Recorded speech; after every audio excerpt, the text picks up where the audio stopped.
अध्याय। सूर्य वंश के वर्णन के प्रसंग में सुकन्या की कथा। जन्मेजय बोले, हे महाभाग, आप मुझसे राजाओं के वंश का विस्तार पूर्वक वर्णन कीजिए और विशेष रूप से सूर्य वंश में उत्पन्न धर्मज्ञ राजाओं के वंश के विषय में बताइए। व्यास जी बोले, हे भारत, ऋषि श्रेष्ठ नारद जी से पूर्व काल में जैसा मैंने सुना है उसी के अनुसार सूर्य वंश का विस्तृत वर्णन करूंगा, आप सुनिए। एक समय की बात है, श्रीमान नारद मुनि स्वेच्छा पूर्वक विचरण करते हुए सरस्वती नदी के पावन तट पर पवित्र आश्रम में पधारे। मैं सिर झुकाकर उनके चरणों में प्रणाम करके उनके सामने स्थित हो गया। तत्पश्चात बैठने के लिए आसन प्रदान करके मैंने आदर पूर्वक उनकी पूजा की। उनकी विधिवत पूजा करके मैंने उनसे यह वचन कहा, हे मुनिवर, आप पूजनीय के आगमन से मैं पवित्र हो गया। इन 7वें मनु के वंश में जो विख्यात राजागण हो चुके हैं उन राजाओं के चरित्र के संबंधित कथा कही है। उन राजाओं की उत्पत्ति अनुपम है और उनका चरित्र अत्यंत अद्भुत है। अतएव हे ब्रह्मन, मैं विस्तार के साथ सूर्य वंश का वर्णन सुनने का इच्छुक हूँ। हे मुनिश्रेष्ठ, संक्षिप्त या विस्तृत जिस किसी भी रूप में आप मुझसे इसका वर्णन कीजिए। हे राजन, मेरे ऐसा पूछने पर परमार्थ के ज्ञाता हंसते हुए मुझे संबोधित करके प्रेम पूर्वक प्रसन्नता के साथ कहने लगे। नारद जी बोले, हे सत्यवती तनय, राजाओं के अत्युत्तम वंश के विषय में सुनिए। कानों को सुख प्रदान करने वाले यह वंश चरित्र अत्यंत पवित्र और धर्म ज्ञान आदि से समन्वित है। सर्वप्रथम जगत सृष्टा ब्रह्मा जी भगवान विष्णु के नाभि कमल से प्रकट हुए, ऐसा उनके विषय में पुराणों में प्रसिद्ध है। संपूर्ण जगत के कर्ता स्वयंभू ब्रह्मा जी सर्वज्ञ तथा सर्वशक्ति संपन्न है। की अभिलाषा वाले उन विश्वात्मा ब्रह्मा जी ने पहले देवी शिवा का ध्यान करके 10,000 वर्षों तक तपस्या की और उनसे महान शक्ति प्राप्त करके शुभ लक्षणों वाले मानस पुत्र उत्पन्न किए। उन मानस पुत्रों में सर्वप्रथम मरीचि उत्पन्न हुए जो सृष्टि कार्य में प्रवृत्त हुए। उन मरीचि के परम प्रसिद्ध तथा सर्वमान्य पुत्र कश्यप जी हुए। दक्ष प्रजापति की 13 कन्याएं थी। देवता, दैत्य, यक्ष, सर्प, पशु और पक्षी सब के सब उन्हीं से उत्पन्न हुए। अतएव यह सृष्टि काश्यपी है। देवताओं में सूर्य सबसे श्रेष्ठ है। उनका नाम विवस्वान भी है। उनके पुत्र वैवस्वत मनु थे। वे परम प्रसिद्ध राजा हुए। उन वैवस्वत मनु के पुत्र रूप में सूर्यवंश की वृद्धि करने वाले इक्ष्वाकु का प्रादुर्भाव हुआ।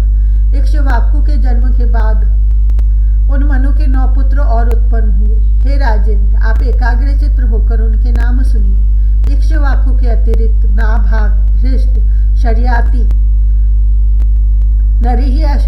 नरिष्यंत, प्रांशु, नृग, सात्विदिष्ट एवं करुष और प्रीशद्र ये 9 मनुपुत्र के रूप में प्रसिद्ध है। इन मनुपुत्रों में इक्ष्वाकु सबसे पहले उत्पन्न हुए थे। उनके 100 पुत्र हुए। उनमें आत्मज्ञानी विकुक्षी सबसे बड़े थे। अब आप मनुवंश में जन्म लेने वाले पराक्रमी सभी 9 मनुपुत्रों के वंश विस्तार के विषय में संक्षेप में सुनिए। नाभाग के पुत्र अम्बरीश हुए। वे प्रतापी, धर्मज्ञ, सत्य प्रतीक और प्रजा पालन में तत्पर रहने वाले थे। धृष्ट से धाष्ट हुए, जो क्षत्रिय होते हुए भी ब्राह्मण बन गए। संग्राम से विमुख रहकर वे सम्यक रूप से ब्राह्मणोचित कर्म में निरत रहते थे। शर्याति के आनर्त नामक पुत्र उत्पन्न हुए। वे अति प्रसिद्ध हुए। रूप तथा सौंदर्य से युक्त एक सुकन्या नामक पुत्री भी उनसे उत्पन्न हुई। राजा शर्याति ने अपनी वह सुंदर पुत्री नेत्रहीन च्यवन मुनि को सौंप दी। बाद में उसी सुकन्या के शील तथा गुण के प्रभाव से च्यवन मुनि सुंदर नेत्रों वाले हो गए। सूर्यपुत्र अश्विनी कुमारों ने उन्हें नेत्र युक्त कर दिया था, ऐसा हमने सुना है। जन्मेजय बोले, हे ब्रह्मन, आपने कथा में जो यह कहा कि राजा शर्याति ने अंधे मुनि को अपनी सुंदर नेत्रों वाली कन्या प्रदान कर दी, तो इसमें मुझे महान संदेह हो रहा है। यदि उनकी पुत्री कुरूप, गुणहीन और शुभ लक्षणों से हीन होती, तब वे राजा शर्याती उसका विवाह नेत्रहीन के साथ कर भी सकते थे। किंतु च्यवन मुनि को दृष्टिहीन जानते हुए भी उन नृपश्रेष्ठ ने उन्हें अपनी सुमुखी कन्या कैसे सौंप दी। हे ब्राह्मण, मुझे इसका कारण बताएं, मैं सदा आपके अनुग्रह के योग्य हूँ।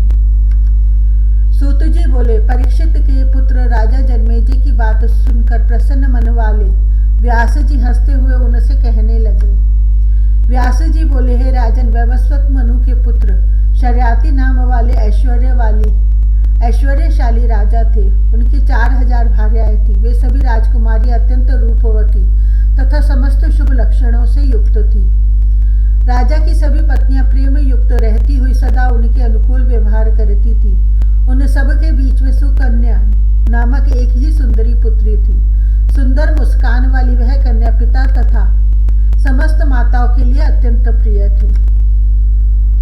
उस नगर से थोड़ी ही दूर पर मानस सरोवर के तुल्य एक तालाब था। उसमें उतरने के लिए सीढ़ियों का मार्ग बना हुआ था। वह सरोवर स्वच्छ जल से परिपूर्ण था। हंस, बतख, चक्रवाक, जलकाक और सारस पक्षियों से वह सरोवर व्याप्त और सुशोभित था। अन्य पक्षी समूहों से भी वह आवृत रहता था।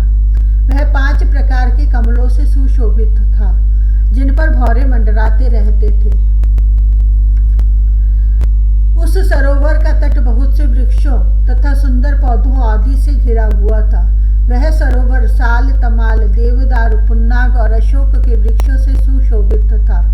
वट, पीपल, कदम्ब, केला, नींबू, बीजपुर, बिजौरा, नींबू, खजूर, कटहल, सुपारी, नारियल तथा केतकी, कचनार, जूही, मालती जैसे सुंदर एवं स्वच्छ लताओं तथा वृक्षों से वह सम्यक प्रकार से संपन्न था। जामुन, आम, इमली, करंज, कौरैया, पलाश, नीम, खैर और बेल तथा आंवला आदि वृक्षों से सुशोभित था।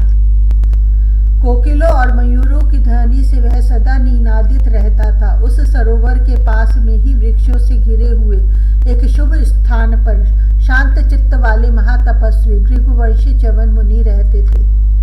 उस स्थान को निर्जन समझकर उन्होंने मन को एकाग्र करके तपस्या प्रारंभ कर दी। वे आसन पर दृढ़ता पूर्वक विराजमान होकर मौन धारण किए हुए थे।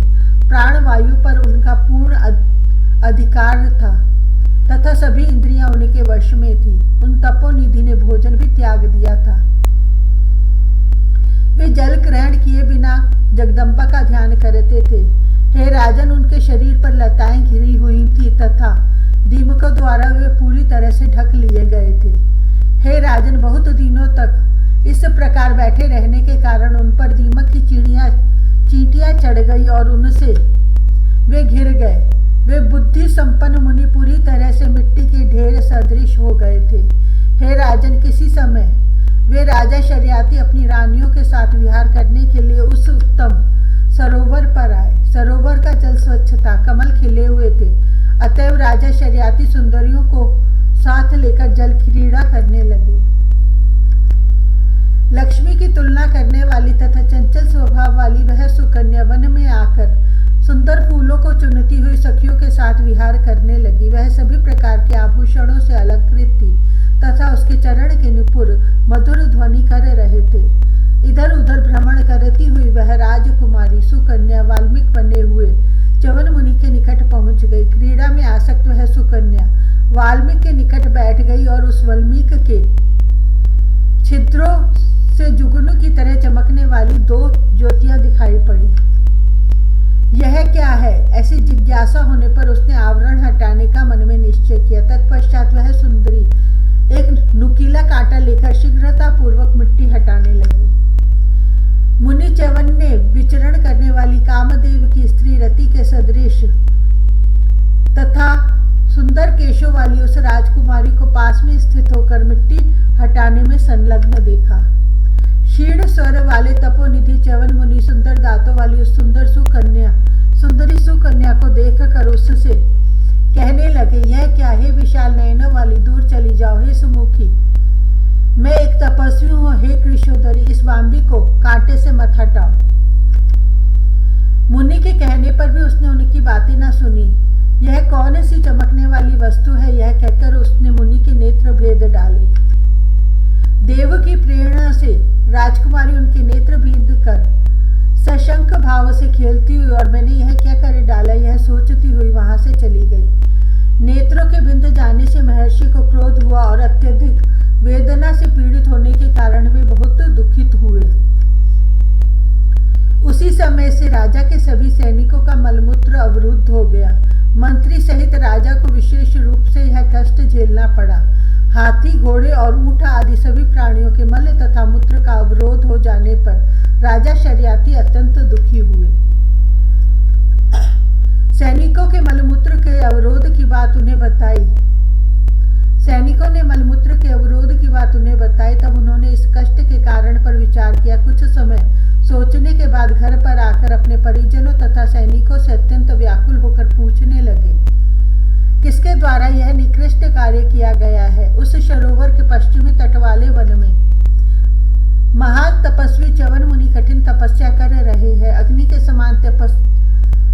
समान तेजस्वी उन तपस्वी के प्रति किसी ने कोई अपकार अवश्य ही किया है, इसलिए हम सबको ऐसा कष्ट हुआ है, यह निश्चित है। महातपस्वी वृद्ध तथा श्रेष्ठ भृगुनंदन महात्मा च्यवन का अवश्य ही किसी ने अनिष्ट कर दिया है, ऐसा मैं मानता हूँ। यह अनिष्ट जान में किया गया हो अथवा अनजान में, उसका नियत फल तो भोगना ही पड़ेगा। न जाने किन दुष्टों ने उन तपस्वी का अपमान किया है। राजा के ऐसा पूछने पर दुख से व्याकुल हुए सैनिकों ने उनसे कहा, हम लोगों के द्वारा मन वाणी कर्म से मुनि का कुछ भी अपकार हुआ हो, इसे हम लोग नहीं जानते। इति श्रीमद्देवी भागवते महापुराणे अष्टादश सहस्र्यां संहितायां सप्तम स्कंधे